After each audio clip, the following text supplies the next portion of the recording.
سعد بیٹا، کیا کر رہے ہو؟ صدی کی امی ایک دم اس کے کمرے میں داخل ہوئی تو دیکھا کہ وہ کاپیوں کے صفحے پھاڑ پھاڑ کر ان سے مختلف چیزیں بنا رہا تھا۔ کچھ نہیں امی، سعد نے ایک دم سب چیزیں چھپا دیں۔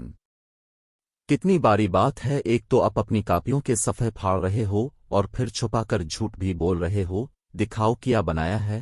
امی نے ڈانٹا تو سعد نے ڈرتے ڈرتے تمام چیزیں اپنی امی کو دکھا دیں۔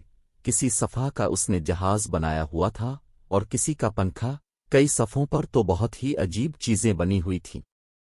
سعد میں نے کتنی بار سمجھایا ہے کہ اپنی کاپیوں کے صفحے نہ پھاڑا کرو، ہمت کر کے سعد اپنی امی سے بولا، امی آپ کو پتا ہے نہ مجھے نئی نئی چیزیں بنانے کا شوق ہے، میرا دل کرتا ہے ویسا ہی جہاز بناؤں جیسا آسمان پر الفاڑتا ہے، نئی نئی چیزوں کو تخلیق کروں، بہت بڑی عمارتوں کے خاکے تیار کروں اور پھر میری تخلیق کی ہوئی ہر چیز بہت مشہور ہو جائے، اس لیے میں یہ سب چیزیں بناتا ہوں۔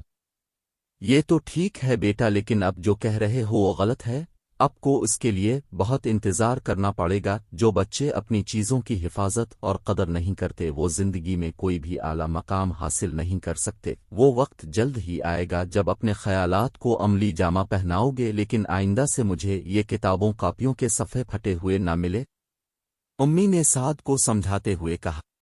میں وعدہ کرتا ہوں آئندہ آپ کو مجھ سے کوئی شکایت نہیں ہوگی، میں اپنا سکول بیگ اور کمرہ بالکل صاف رکھوں گا، تبھی تو میں ایک کامیاب انجینئر بنوں گا۔ سعد نے سمجھداری سے جواب دیا، باقل اب آپ اپنی کاپیوں کو ٹھیک کرنا شروع کر دیں۔ امی نے مسکرا کر سعد کو گلے لگا لیا اور دونوں مسکرانے لگ